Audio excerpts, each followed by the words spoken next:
The reason we chose time management as the first topic here is we know that there are a lot of ways that you all out there spend your time, and we want to get into incredible detail on how to remove some of the distractions and increase efficiencies for you. We find that's where most people actually diminish their value, is not that there's too much work to do, it's the prioritization of what to do and when. And we know that there's a large percentage of you out here that work 50 and 60 and 70-hour weeks. But we also know that 15 to 20 hours of that can often be tied up in this minutia of where do I start? I'm taking on the wrong stuff along the way, right? So, and due to that, you never get to spend any time working on the goals that you have for the business or for yourself because you're constantly being eaten away by all these other distractions. So the purpose of today is to allow you to spend more time working on your business or individual goals and less time on the distractions that eat away at your day. Okay, and the outcomes we're looking for is to really be able to begin to define your priorities. I say begin as we only have an hour with each other today, and 1 to 2 takeaways that you can implement into your world immediately. Quick expectation set here, nothing I share is going to be rocket science. Some of this, if not most of this, you've probably heard in a different version before. That's okay. Sometimes it takes having somebody say it a slightly different way to break through. Sometimes it's just waiting for the right time in your life for that advice to take hold. If you grab value out of it, write it down, make a plan to implement it immediately. And at the very least, if this is just a refresher for you, just check off a couple boxes saying, okay, yep, good point, good reminder. Let me get back to doing that again. So as we start to go here, let's look here. If most of us had to write a book about our lives, an autobiography, we'd probably all title it The 11th Hour. This is how a lot of us operate. We get so used to running around at the last minute to get stuff done. I know this is how I operate a lot of the time. Let's use the chat feature here. Who in here considers themselves an 11th hour worker?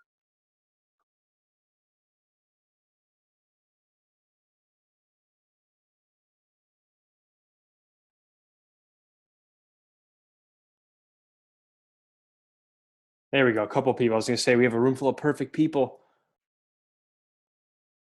Not Cassie. Not always, but often.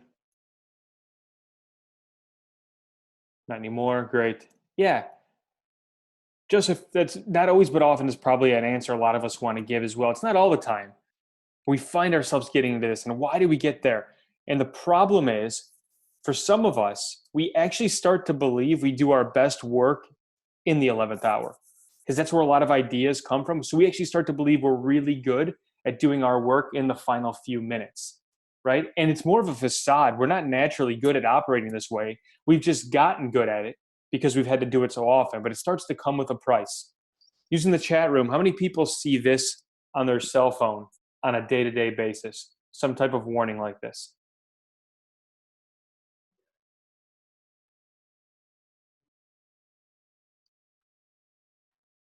Daily, yeah. Anybody already see it already today? First thing in the morning, already got hit with this, often 3 to 5 times a day. Scott, that's a lot of phone usage. Yeah, right. We see this warning. It pops up 20% battery remaining. And what do we often do? Oftentimes we hit ignore. Then what happens? We keep going, going, going. Then we get hit with this one, 10% left. Sometimes we do something about it. Other times we go, nope, I still got a little bit of time. I actually start to get really stubborn when I see this one because I go, how much battery did it take for my phone to send me these messages to begin with? Would I still have 11 or 12% left if it wasn't notifying me every other minute, right? But you still go, no, I still got some time here. Then what do you get hit with? On your phone, you have some version of this, the black screen of death. How bad is this that a cell phone company had to actually show us an image to dummy proof how to make this problem go away? And this is how our life starts to operate. We're going. And then we get hit with a warning. Maybe we get sick. We get a chest cold or we get something happens. We go, nope, I'm still going to be okay. Go, go, go, go. Run ourselves down more. We get hit with another warning and we're like, nope, I still got more time. Then all of a sudden we're just laid out. We're taken out of commission. And then in that moment, we decide, okay, now I need to do something about this, right? That's our rock bottom at that point. Now we start looking for a charge, right? And what we don't realize is we've just burnt ourselves out. We let ourselves run down so low that along the way we could be recharging ourselves and not letting that battery drain. because this is where we want to operate. This looks good. This feels good. All right. There's a lot of times that this can be a choice. Sometimes we don't have a choice. Often we do. And that's what we're going to focus on today. But before we really dive into the content, one last piece here. Let's look at why this skill is important. Okay, let's look at why this skill is important.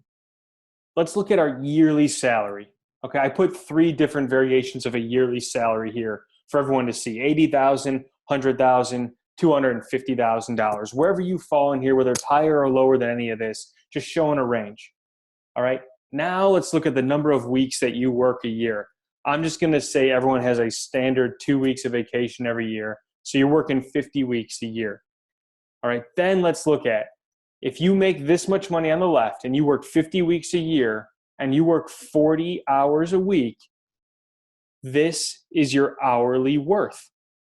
Okay, this is what you get to do. This is how you get to operate. Now, what happens when a week comes where you have to work 50 hours? Then you get hit with this, right? Your hourly worth has come down a little bit, unless you're in a job that's paying you for overtime. If your salary remains the same, the hourly rate for yourself starts to work its way down.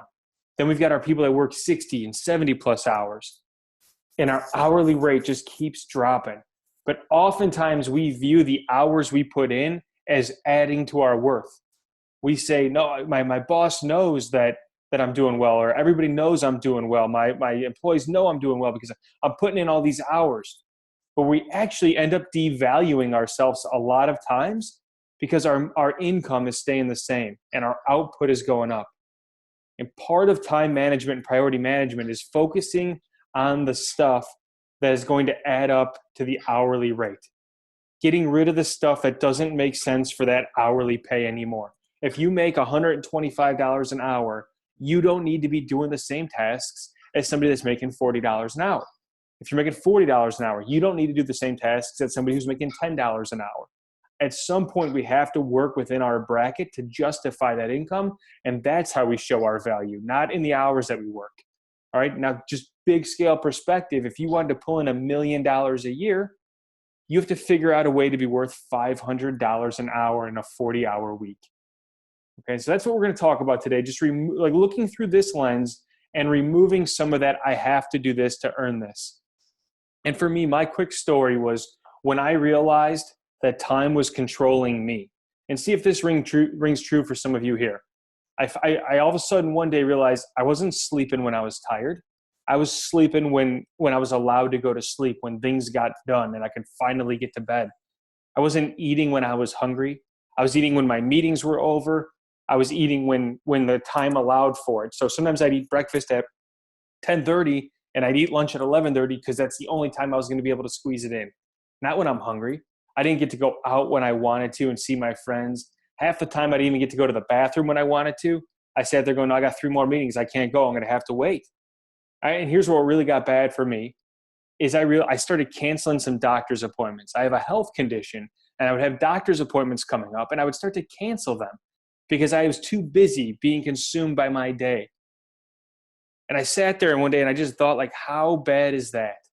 That I'm physically neglecting my own health, consciously making the choice to, right, by canceling these doctor's appointments. And as you look through these 5 bullets I have here, I would bet that a majority of people in this room have at least one of these things that they can relate to, if not 3 to 5 of them that they can relate to. This is how we start to operate because we always believe tomorrow, right? You know, tomorrow, this mystical land where all productivity gets stored, where we think that, oh, there's always going to be tomorrow. I have tomorrow to do it. I have tomorrow to do it. And then one day, my wife and I went to Bora Bora. Okay, and we stayed in one of these huts over the water for 10 days. And my internal clock got so messed up that it was the most in control of time I've ever had in my life. I just sat there going, this is a place where I can sleep when I'm tired, when I can eat when I'm hungry, when I can go out when I want, and when I can use the bathroom whenever I want. Look at all that water around me. I can go whenever I want. And I just started thinking, how do I repeat this? How do I live in this blue ocean view on a day-to-day, or at least attempt to? How do I get myself back to this spot? All right, so the first thing I did is I started to refocus. And for me, it started with my buckets. What did I want everything in my life to connect to? So for me, I came up with my family, my 2 kids, and my health, working out. These are the 3 big buckets in my life that if I can get time back in my life, I'm going to apply it to these 3 areas primarily. Now, I could break this out to probably about 10 buckets, but this is what I use as the lens, as the filter for myself on a day-to-day basis, going, I have to get this done now. I can't do it tonight. Because if I do it tonight, I neglect my family, or I neglect my kids, or I neglect my health. And I don't want to be doing that anymore. So let's start out with a quick exercise for you. What are the 3 top buckets you have in your life that you want everything you do to connect to? Why do you want more time? Where would you spend it if you got more time? Write them down for yourself. If 1 or 2 of you want to share in the chat room, please feel free, but this is an exercise for yourself. I'll give everybody 1 minute to do this.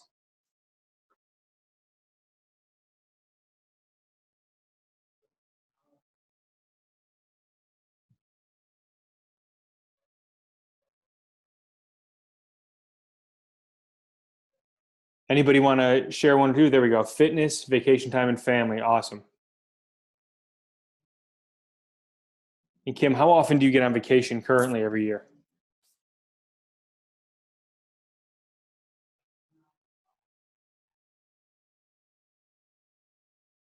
Physical health and fitness, meditation, spiritual health, relationship with your husband. Yep. Awesome buckets.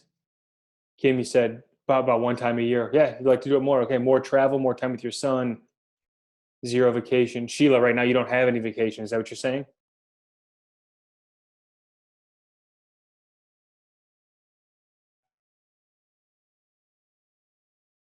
Yeah, you take a day here and a day there, but nothing where you can just really go hit the reset button and just sit there in a hut over the water, right? Yeah, just as it allows versus when you want. Whatever you wrote down, thank you, some of you, for sharing. I appreciate it. A lot of these are personal to you. Use these as a filter.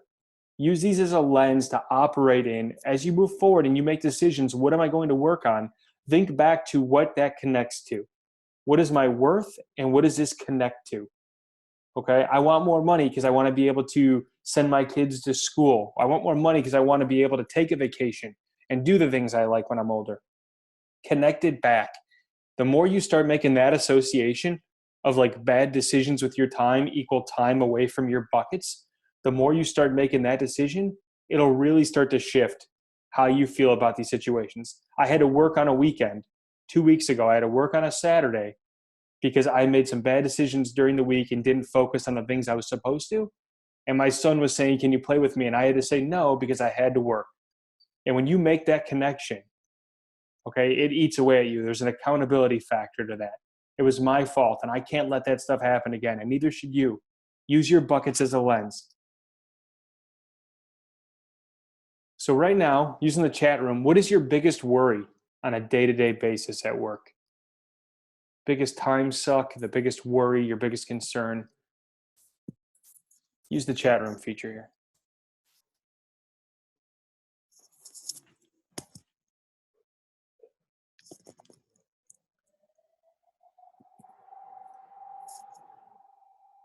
Kim says content creation.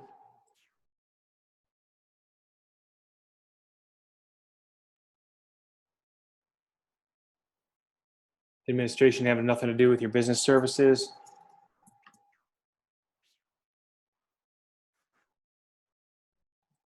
What else? Let's get a couple more. A couple people that aren't speaking yet. Unplanned work.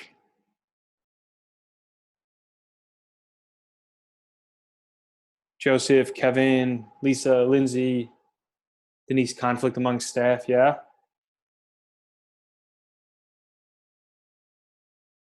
One or two more.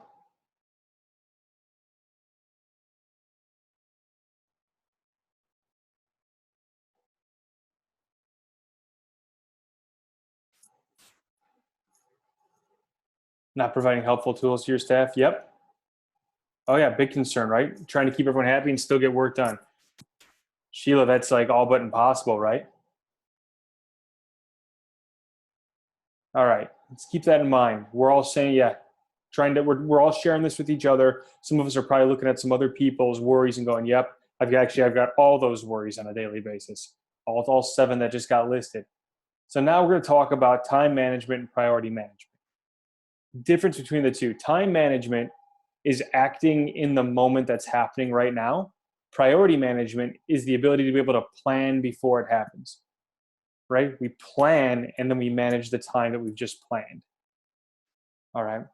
Oftentimes we hear people say, oh, I'm busy. And the question you should always ask everybody is, busy doing what? Because we're all probably busy. Most of us probably have a full schedule on our plates, but it's important not to mistake movement for achievement. What are we actually doing? Right? Paralysis by analysis can keep us busy forever. Does that ever happen to you where you get so much work on your plate, you start thinking about everything you have to do, you start stressing about it, so you don't even begin to do anything because you don't know what to get done? And next thing you know, that's distracting you, and there's social media, or you're making phone calls, or you're going to lunch, and the next thing you know, another day has passed by again, and you're going, how'd the day get by so fast and I didn't get enough done? This is a real concern that happens with a lot of people, that they look at their to-do list and go, there's way too much here, and we don't even know where to begin. That's what we're going to start to jump into. So let's talk about 7 basic steps to follow that combine time and priority management. These are probably complete sessions on their own. We're doing a little hodgepodge mix in here. So the first tip I have is start to focus on facts instead of feelings. All right, we have to be able to separate those two. What is real and what do I feel? Okay, those don't always add up. We all have the same amount of time each day, right? So anytime somebody says, I don't have enough time, we all have the same amount of time. We all have 168 hours a week. Have you ever actually broken it down to see how much time you truly have? Let's try doing that real quick. All right, let's take a quick minute and let's write down the total number of hours you sleep on average. Just on average. I know it can vary, so pick an average. Most people, just to give you a launching point, is 7 to 8 hours a night. So how much per week? Take that number and multiply it by 7. Then the total number of hours you work on average. Again, it can vary. What is it? 40, 50, 60-hour weeks?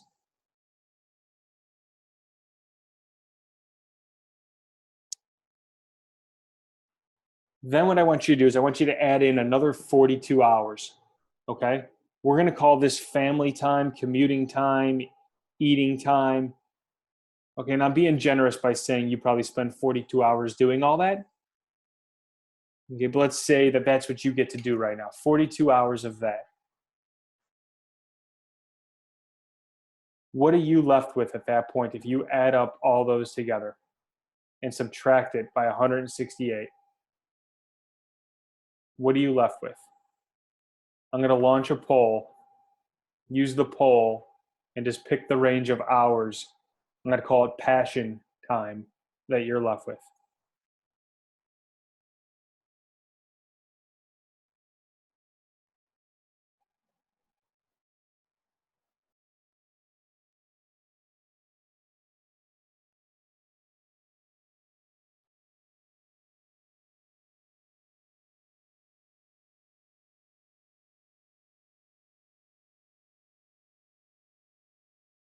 All right, going to give about another 20 seconds for people to do the math and get the poll in here. We have about 12 of the 25 people or so that voted.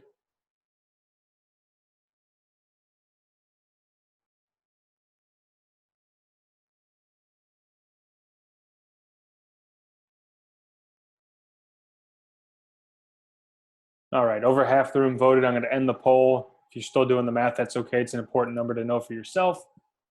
Let's share the results.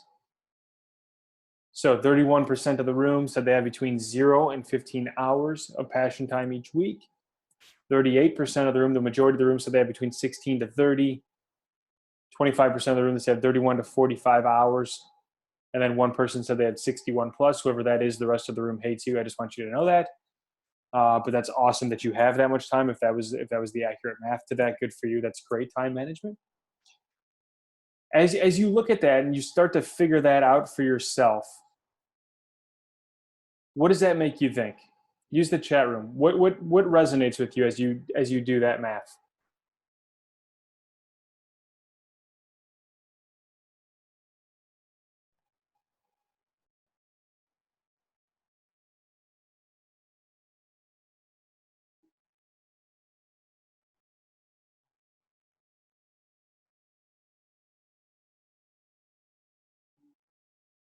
Need to adjust your priorities.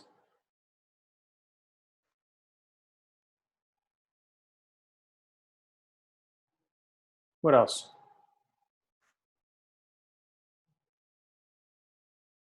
If I have 32 hours to pursue my passions, how come I don't feel like I get to use that much time? Yeah, work smarter. I will have no regrets if I died in 6 months because I'm living life to its fullest. Awesome, Scott. Great. Need to learn to just say no. Joseph, I think you had something that probably a lot of people feel too, like, okay, the math checks out. I have all this extra time. Why can't I realize it anywhere? And we're a couple of the things we're going to talk about today is going to hopefully get you a few of those hours back to realized time for yourself. Some of that might be lost in transition time. That's okay. But if you saying you have 32, we got to at least assume there's at least half of that, if not more, that is real, that can be realized and utilized by you. All right, let's talk about number two. Assign hours of operations. What are your boundaries? And when are you willing to work? What do you do the other times? And how do you communicate that to everybody? Okay, I asked this question. I ask it a bit rhetorical. You can answer it if you want it. But I asked this question because most people jump right into a job and they just work, work, work, work, work. I'm going to take a quick pause here. Jenna says, isn't the hours of each activity that's more important? If you sleep only 4 hours a night, you'll have more passion time than someone who sleeps 7. Where will that leave the quality and productivity for each activity? Yep, absolutely. Jenna, that's a balancing act for yourself, right? If you have all this extra time, where do you want to get time back? Which of those buckets is where you want to spend more time? It doesn't have to be passion. The passion can be sleep. The passion can be your family. It can be those. So good question. Yeah, it's what the activities are that you do with those extra hours. That's what's important here. I just want to get everybody to realize, like, there is this floating space of extra hours that does exist when we break things out mathematically, right? Even if we upped our work hours by 10, some of us would still have 20 extra hours every week. Where does it go? How do we use it? So great question. When I talk about setting up boundaries, assigning your hours of operations, most people get a job and they just go, go, go, go, go, work, work, work, work, work. And when the work comes in, they do it. And that's just how we operate. Have you ever thought about setting up boundaries for yourself? Okay, first and foremost, it starts with you. Like, I will not work on the weekends. And some of you are going to jump all over it and say that's just not possible. And I will challenge most people in the room and say it is. It's about prioritizing the week. Now, some of us, if we have a job where it requires, like, literally there's customer transaction happening over the weekend, that's a whole different story. But most of us can operate between a Monday through Friday. Can you set up a boundary that says after 7 o'clock every night, I no longer check email for the night? And I no longer check email before 7 a.m. every day. Okay, I'm not saying you have to confine yourself into office hours of 9 to 5. You can give yourself a buffer on each end. What I'm saying is there a shut-off switch? Or do you check your email at 7, then again at 8, or is it notifying you again at 9, and then right before you go to bed at 10, you're answering a few emails then? Does the brain never physically just shut off from these things? Have you ever sat down and decided, this is what I want and this is what I don't want? Okay, conceptually, a lot of times we know this, but if you've never written it out as a working agreement to yourself, try it. Try putting it on paper. These are the hours, like you would if you were interviewing for a new job. These are my requirements. This is what I'm not willing to bend on. Try writing down these boundaries. Then track it for a week or two. See how often you stick to them and how often you don't. And then go back and compare, reflect on that and say, am I adhering to what I would ideally like to do for myself? Or am I constantly going against what I wanted to do? Okay, if you've never sat down and written out your boundaries and assigned your hours of operation, I encourage you to do that immediately. It doesn't mean you're going to follow it immediately. It's going to be a learning process. But define them and then track them. The only way we move any type of activity is through intention and accountability. Okay, intentionally write them down, hold yourself accountable by reflecting. Number 3, create a template through block scheduling. Who are my, yes or no, who are my block schedulers in the room? Who uses block scheduling currently?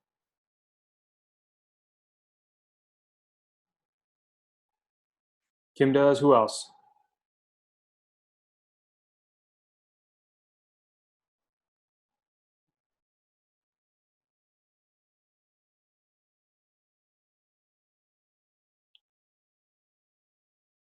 Takes a little bit, yep, to form a habit. Okay. No one else is answering yet. Kim, so um, Kim, maybe I'll explain what block scheduling is. Maybe you can just share real quick what the benefit is of block scheduling for you.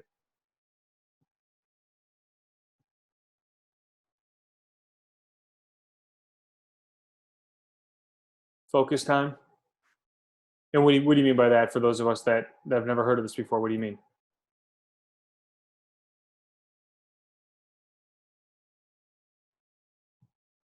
Only doing the tasks you schedule for. Awesome.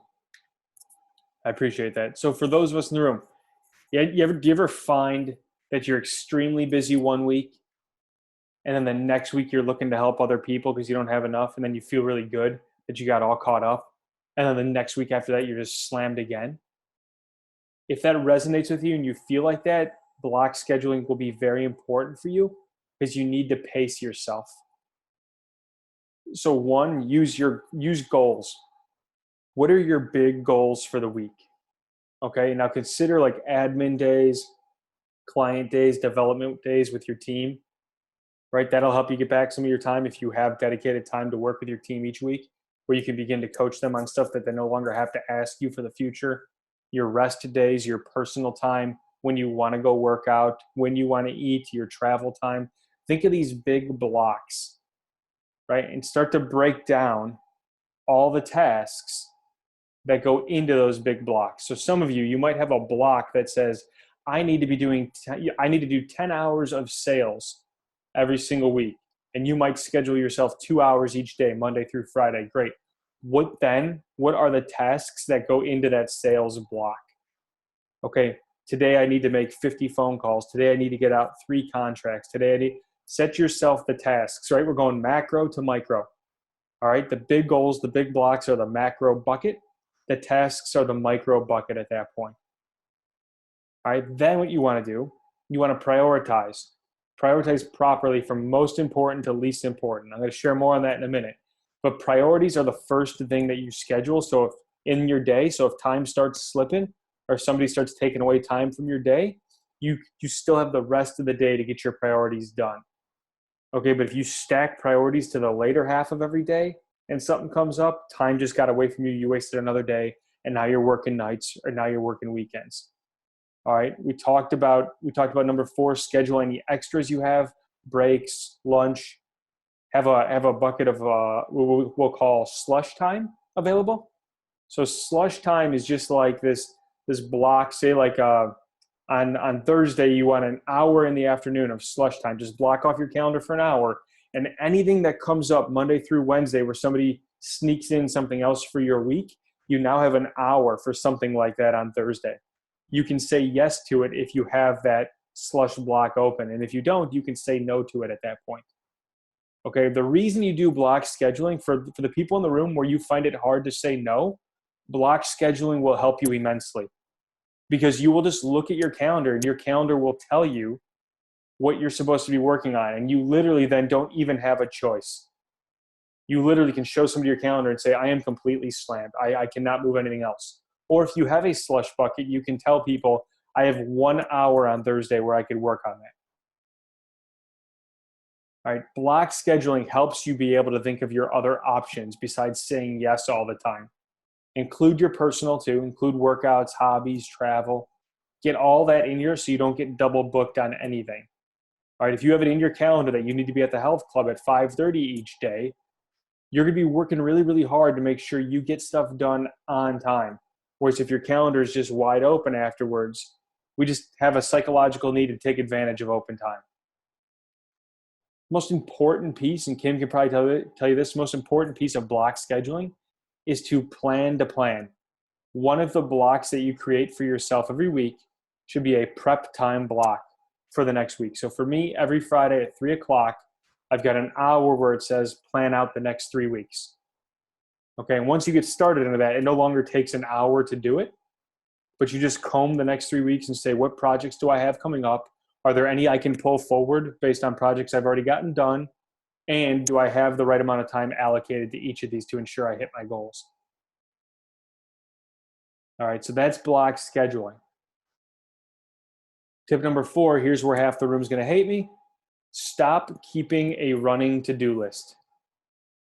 If you keep a manual to-do list where you write stuff down, get rid of the to-do list.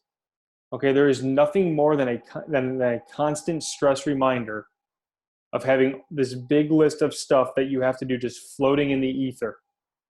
Get off your to-do list, get it into your calendar.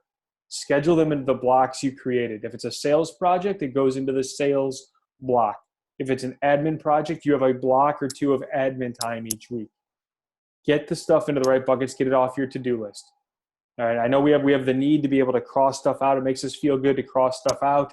I've watched people add stuff to their to-do list before just to be able to cross it out and say, I already did this earlier today. It's a psychological need that we all have to be able to cross things out. A to-do list means one day you'll do it. Being in your calendar has a specific spot. So it goes from a to-do list to a to-done list. It's going to get done. You've already dedicated the time. Let's watch a quick video here real quick. You have to tell me if you can hear this as I kick it off. Otherwise, I'll just end it and we'll move forward.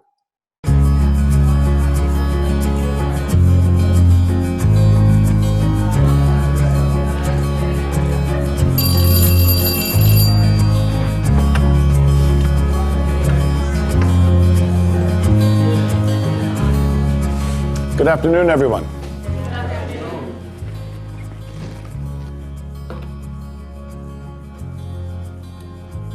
We all have this one life to live. A fleeting shadow amongst all that exists in this vast universe. We have the ability to accomplish anything, truly anything, if we use our time wisely.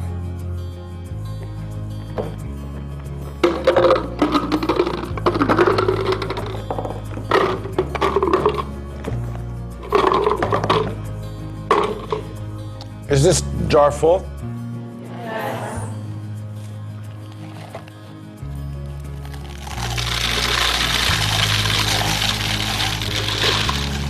And is it full now?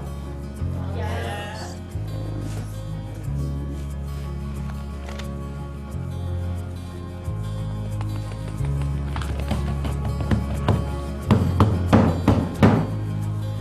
And how about now? Is the jar full now? Yes. Yeah, it is.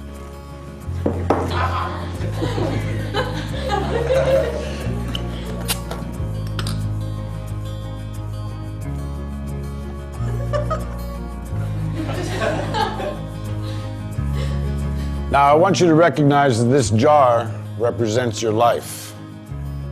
Golf balls are the important things, your family, your friends, your health, and your passions. The pebbles are the other important things, your car, your job, your home. The sand is everything else, it's just the small stuff. Now, if you put the sand into the jar first, you won't have room for the pebbles or the golf balls. The same is true in life. If you spend all your energy and your time on the small stuff, you won't have time for all the really important things that matter to you. Pay attention to the things that are critical to your happiness. Take care of the golf balls first, the really important things. Set your priorities, because everything else is, it's just sand. Yes? Professor, what does the beer represent? I'm glad you asked. It goes to show that no matter how full your life may seem to be, there's always room for a couple of beers with a friend.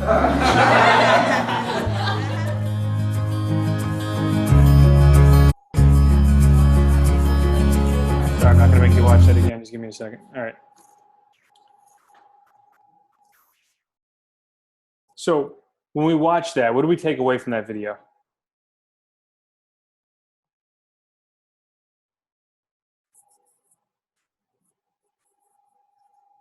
Priorities, yeah. What else? How does that relate to work?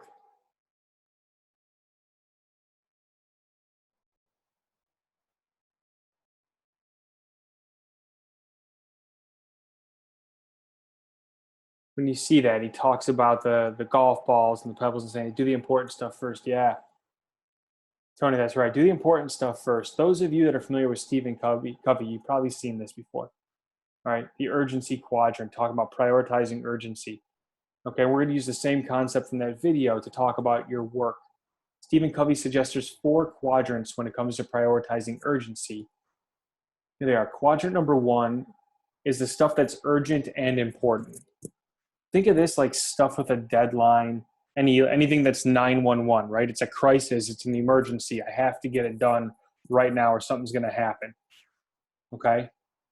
Think of quadrant 1 like that. Quadrant number 2, urgent but not important. All right, think of quadrant number 2 like anything where you're doing some additional planning for the future, prep work for something important, relationship building, coaching and development for the team. Quadrant number 3, urgent but not important. Okay, it has to get done right now, but there's no value to it. Right? This could be like interruptions, somebody popping in your office.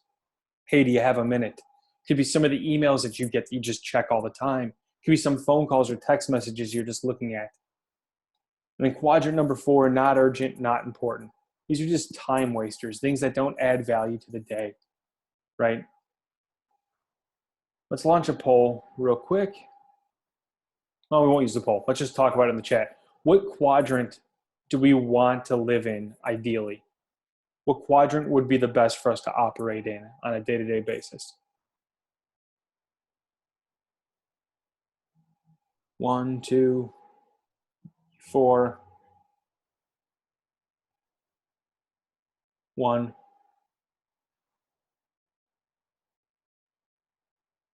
2, 2, 2. Yeah.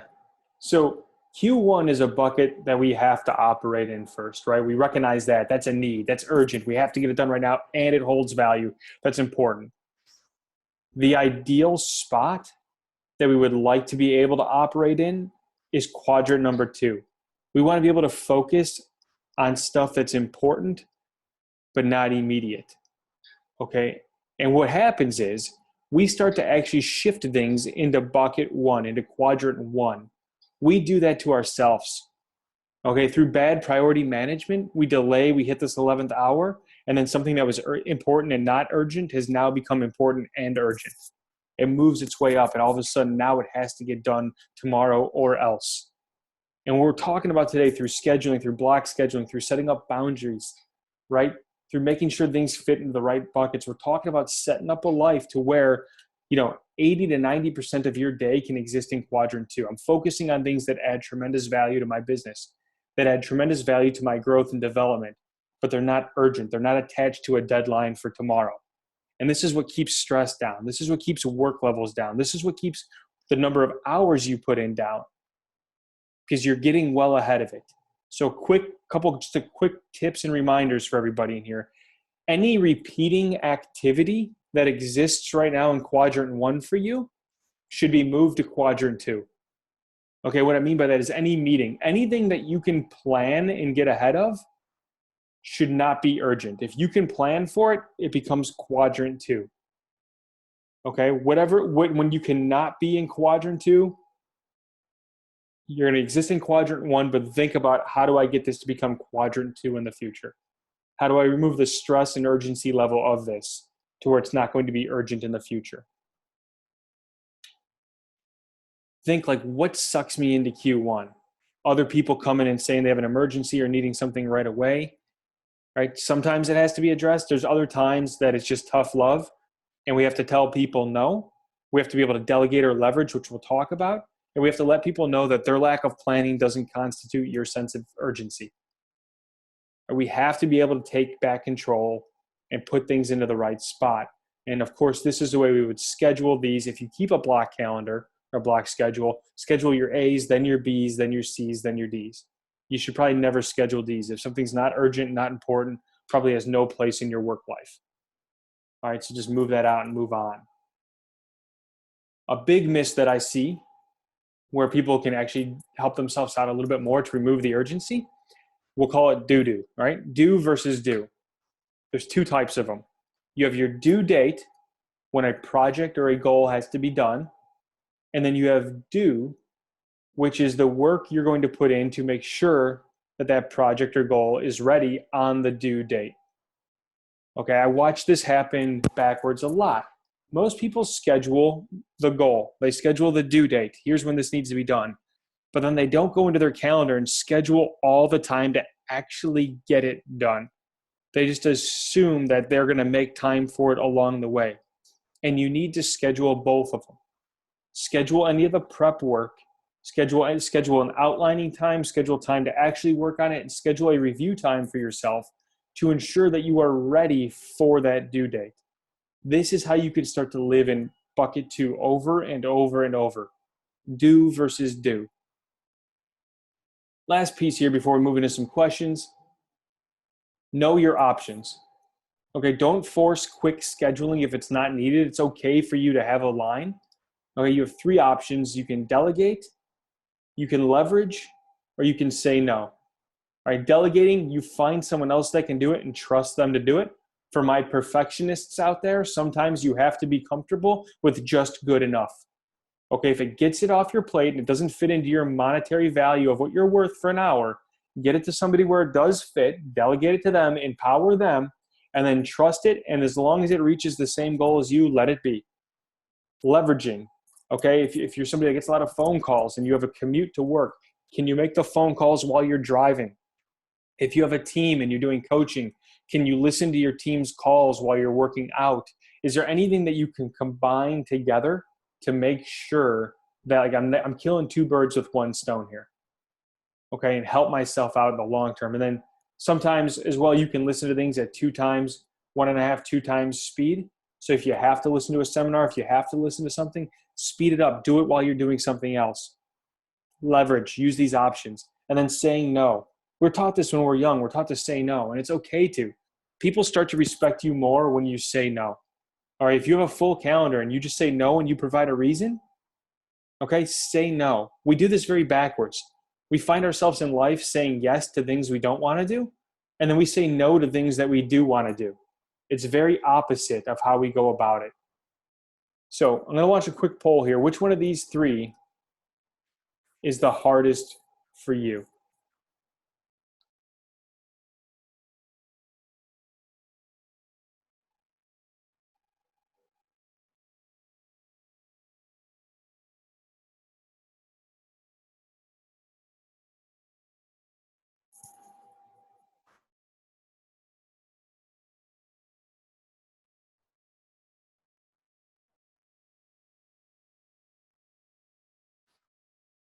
All right, let's take a quick look. 33% said delegating, 17% said leveraging, 39% said saying no is the hardest one, and 11% said all of them. All of these are tough. Yeah, they are all tough, right? That's why we're sharing it right now. These are not easy things. So, quick poll from the people that chose delegation. Why do you find that one to be the hardest for you?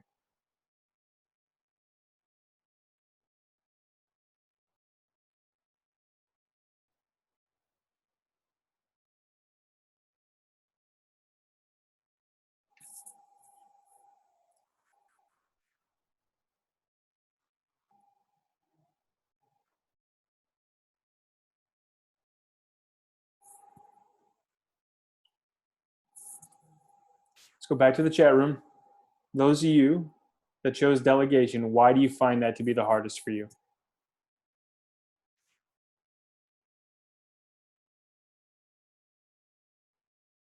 I don't delegate well because I expect others to do the job as well as I could. Yep. I like to have control of tasks and know they're being done properly. Confidence and completion to my level of satisfaction. Okay. That's what I thought we were going to get. That's why I wanted to make sure we got a few answers on it, because this is usually the theme with people that delegate is, we have a need, we hold ourselves to a high standard and expecting that others are going to do what we want. And this is why I wanted to preface it up front with saying, like, sometimes we have to be okay with good enough. Did we reach the goal? Okay, that is good enough. It gets it off my plate. Okay, the more you can start to take off your plate and let someone else do it, it's okay if it's not done the way you want it done. That's why you're empowering somebody else, as long as the goal is met. Now, if somebody does it and they do it terrible, it's not a person we should trust. We shouldn't delegate. I understand that. But too often we hold things too close to the vest because we don't want to relinquish control. And I'll tell you, the more that you do that, the more you become comfortable doing that and accepting that people have a different way of reaching the same success that you do. And that's okay. All right, let's do this. Let's do a quick poll here for the next topic. If we're going to do another one of these webinars, what would we want the next category to be on?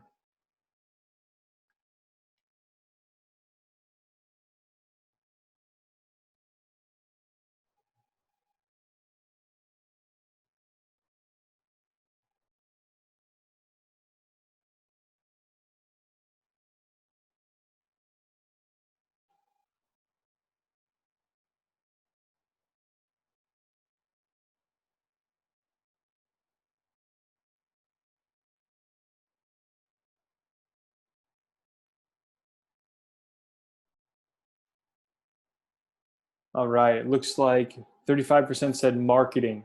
So if we do another one of these, we're going to be doing it on marketing. So Scott, you had mentioned here, the important thing is to take it off your plate, but still manage the outcomes so you get results. You don't want to do what Michael Gerber in the calls management by it. Yep, exactly.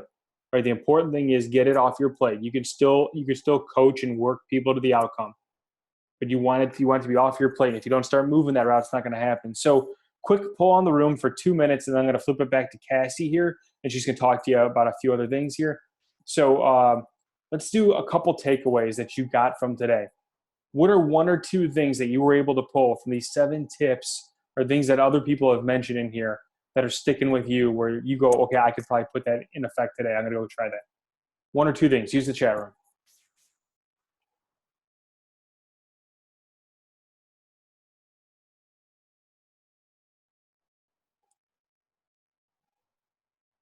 Hourly worth, focus on priorities, easy to fall off track. Yep, get things on my calendar instead of a to-do list. Joseph, is that going to be hard for you to do? Some people don't want to part with the to-do list. Get rid of the to-do list. Yeah, there's a lot of people breaking a lot of hearts on here today. Good enough is okay. Don't need to be perfect. That's a tough one, Tony. I really hope that's something that you can go out there and try. Just try it once. Just bite your tongue, swallow the blood, and just give it a shot. Hard to get rid of the to-do list, but it'll work. Kim, yeah, Kim used to be a fellow to-do lister. I used to be. Scheduling the time blocks will help. Valerie, I think once you start to schedule the time blocks, you're going to realize you won't need the to-do list. So probably don't put the cart before the horse, like you said. Do the time blocks first. Joseph, you like to work with the calendar, so it'll be a different transition for you. Good. Refocus on the issues that are not urgent. Yeah, Sheila, and it's really, I mean, you have to do the urgent ones first. Nobody denies that, but it's how do we not make things urgent? You know, what are the ones that we can control? What else? One or two more takeaways, and I'm going to flip it back to Cassie.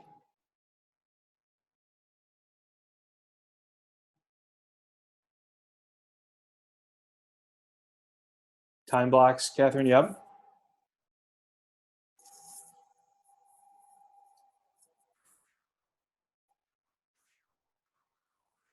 All right, Scott, enjoy that vacation.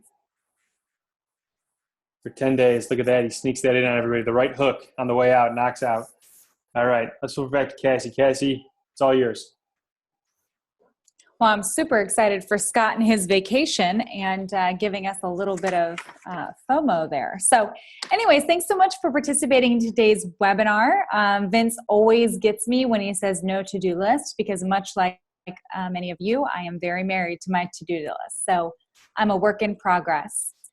And some of us are masters at our craft, but I meet very few people who say that they are masters of their time.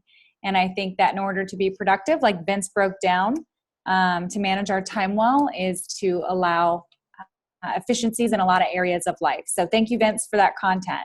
So I'll be getting to more questions in just a few minutes. But first, I wanted to share 2 main ways that you can get involved following today's training. So the first is if you would like a copy of the slide deck today that Vince just went through, text BBB time to 44222. That's BBB time, TIME, 44222 for a copy of the deck.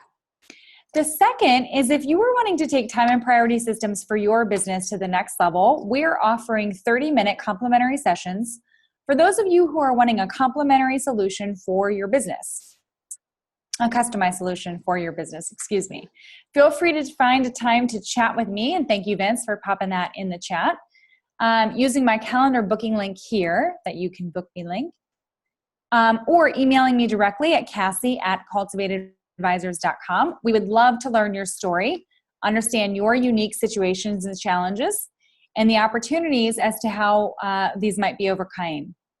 Completely free, again, absolutely no obligation following our time together, but I'd love to get to know you further and who's on the other end of these webinars. Before we let everyone go, is there any other, so for those of you who need to go, such as possibly Scott, we'll let you run, but we'll stick around for a couple minutes with any questions if anybody wants to pop up in the Q&A section or the chat function here like we've all been using today. Vince will have time, just about 4 minutes extra here in order to field any last questions.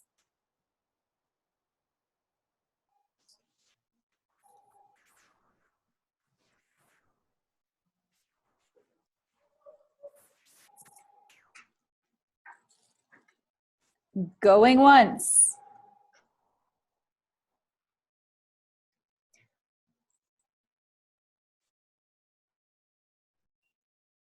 All righty. Well, Vince, do you want to wrap us up? Yeah, well, everyone, I appreciate it. Again, text BBB time to 44222. Make sure you grab the deck. Okay, if you want to talk and you think you might need some extra help on this, reach out to Cassie. We'd be glad to schedule it with you. This is a skill that'll add immense time to your life and happiness and joy to your life. And hopefully, for some of you who said you don't get to take vacations, one day you could be leaving a webinar to go catch a boat for a 10-day vacation as well. We hope that happens for you. Reach out to us if you need us. Thanks, everybody, for joining us. We'll see you next time.